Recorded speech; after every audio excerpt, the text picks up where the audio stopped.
주간 정치 순서입니다. 태풍 흰남노로 큰 인명, 재산 피해가 난 포항과 경주에선 추석 연휴도 잊은 채 복구가 이어졌는데요.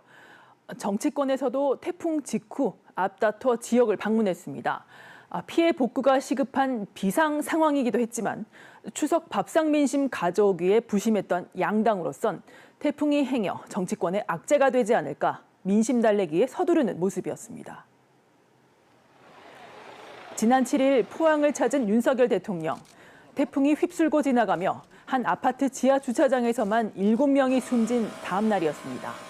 출근길 기자들에게 포항을 특별 재난지역으로 신속하게 선포하겠다고 한 뒤 곧바로 내려온 건데요.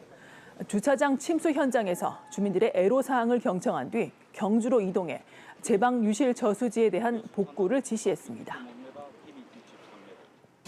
공기가 일단은 공기수량이 제일 최우선이어서 제가 아주 신속하게 전기 쓰실 수 있도록 아주 제가 최선 다하고요. 상경 직후 윤 대통령은 포항, 경주를 특별 재난지역으로 선포했습니다. 피해 발생 하루 만에 이뤄진 신속한 조치였는데요. 특히 태풍 피해 복구를 위해 계략적으로 산정해 지원하는 계산 예비비 500억 원도 당일 지출을 의결했는데 이 예산이 집행된 건 태풍 산바 이후 10년 만입니다. 앞서 하루 전 여당인 국민의힘 지도부도 수해를 입은 포항을 방문한 뒤 신속한 피해 복구 지원을 약속했습니다. 역시 포항을 간 이재명 더불어민주당 대표는 한 발 더 나아가 침수 피해 보상금을 현실화해야 한다고 제안했습니다. 피해 보상을 주거 외에 상가나 소기업에 대해서도 해야 한다며 재난에 대한 정부의 근본적인 사고 전환이 필요하다고 했습니다. 보상 금액이 너무 적다. 지금 이제 침수에 200만 원이라는 거잖아요. 너무 소액이라서 지원금 올리는 거를 정부하고 좀 협의하고 요청드리도록 합니다. 고물가의 태풍까지 어느 때보다 힘겨운 명절을 보낸 경북 지역.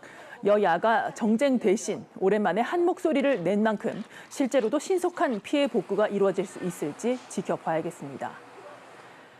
그런가 하면 태풍 외의 이유로도 TK 지역은 정치권에 관심을 받고 있습니다. 국민의힘 차기 당권 경쟁 때문입니다. 국민의힘 차기 당대표로는 김기현, 안철수, 유승민, 나경원 등 원내외 인사들이 거론됐는데요. 이 중 김기현 전 원내대표가 지난주 대구를 방문했습니다. 김 의원은 기자들과 만난 자리에서 표면적으로는 홍준표 대구시장 당선 인사차 왔다고 했지만 당 내홍 수습을 위해선 하루빨리 전당대회를 열어서 일사불란한 지휘 체계를 확립해야 한다며 당권 도전에 대한 의지를 숨기지 않았습니다. 정상적인 당 지도부를 구성하는 것이 시급한 과제라는 생각을 하고 있습니다. 그럴 경우에 당의 리더십을 어떻게 세울 것이냐 그런 고민들을 나름대로 하고 있고요.